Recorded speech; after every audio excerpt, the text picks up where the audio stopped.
दोस्तों राधे राधे, जय श्री कृष्णा। दोस्तों आज मैं आपको बता रही हूँ पुरुषोत्तम महीना क्यों होता है। कई लोग इसको बोलते हैं मल मास का महीना, लेकिन इसको कई लोग बोलते हैं पुरुषोत्तम महीना। इस महीने का क्या महत्व है, इस महीने का पुरुषोत्तम नाम कैसे पड़ा है, इस महीने में पूजा पाठ करनी चाहिए कि नहीं करनी चाहिए, कौन सी पूजा करनी चाहिए कौन सी नहीं करनी चाहिए, और कौन सी पूजा का क्या फल प्राप्त होता है और कैसे करनी चाहिए, इस महीने की आपको मैं इस वीडियो में सारी जानकारी दे रही हूँ। अभी इस महीने पुरुषोत्तम महीना चल रहा है। इस महीने में आपको कैसे पूजा पाठ करना चाहिए जिससे सैकड़ों गुना पुण्य फल प्राप्त आपको हो, और इस महीने का क्या महत्व है, इस महीने को पुरुषोत्तम महीना क्यों कहा गया है, इसकी सारी जानकारी हम आपको वीडियो में दे रही हूँ। आगे पता होना कि दोस्तों साल में 12 महीने होते हैं, वर्ष में 12 महीने होते हैं। हर महीने का स्वामी होते हैं, गुरु होते हैं, पूजा पाठ होती है। हर महीने का हर एक उपाय होता है, हर महीने का एक गुरु होता है, एक स्वामी होता है। हर महीने में व्रत त्योहार पूजा पाठ सब अलग अलग होती है। लेकिन जो ये मल मास का महीना होता है, पुरुषोत्तम महीना होता है, इसका ना कोई स्वामी है, ना गुरु है, ना कोई पूजा पाठ होती थे। तो क्या हुआ, जब 12 महीने आपस में बात करते थे कि हम लोग आपस में, हम लोगों के हर महीने 12 महीना आपस में बात कर बोलते हैं कि हम लोग हर महीने हम लोगों का त्यौहार होता है, स्वामी होते हैं, गुरु होते हैं। पर जो 13वां महीना है, इसका ना कोई स्वामी है, ना गुरु है, इसका ना कोई व्रत है, ना पूजा, ना पाठ है। तो इसको इसको 12 महीना बहुत ही मलिन दशा से, बहुत हीन दशा से देखते थे। तो ये जब 13वां महीना था, ये बहुत ज़्यादा दुखी हुआ और अपने आप चिंतित हुआ। बोले 12 महीना मेरे से नफरत करते हैं और मुझे गलत निगाह से देखते हैं। 12 महीने के स्वामी हैं, गुरु हैं, पूजा पाठ होती है, सब कुछ नियम कायदा धर्म है। पर मेरा 13वां महीना है, ना इसका कोई स्वामी है, ना गुरु है, ना कोई पूजा पाठ है, ना इसका कोई उपाय है।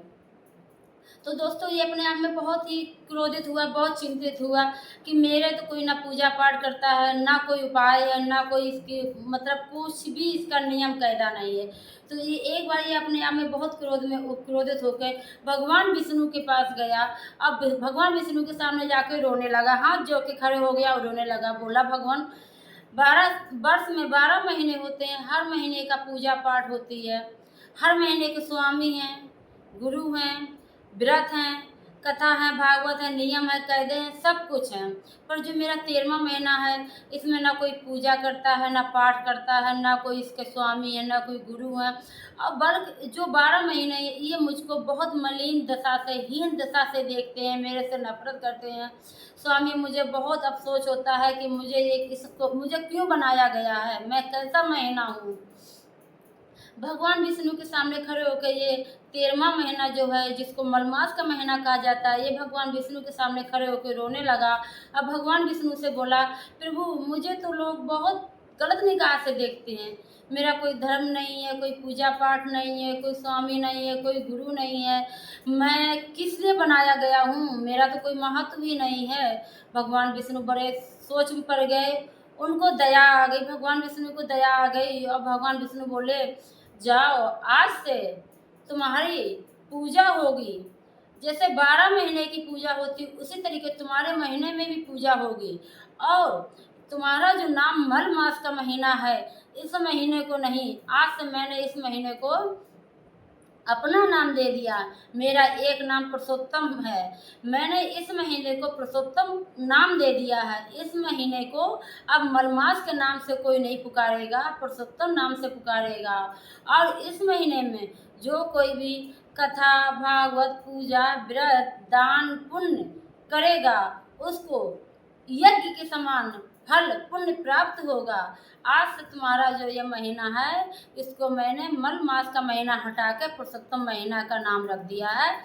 इस महीने में आप कथा कहोगे, भागवत कहोगे, पूजा करोगे, व्रत रखोगे, दान करोगे, तो आपको विष्णु भगवान की कृपा होगी। आपको कई गुना पुण्य फल प्राप्त होगी, जैसे यज्ञ के समान आपको पुण्य फल प्राप्त होगी। इस महीने को सबसे बड़ा महीना माना गया दान पुण्य के लिए, इसको पुरुषोत्तम मास कहा गया है। मल मास का महीने का नाम पुरुषोत्तम मास का महीना भगवान विष्णु ने दे दिया है। तब ये महीना जो था 13वां महीना जो मलमास का महीना था, ये खुश हुआ भगवान विष्णु के आशीर्वाद से।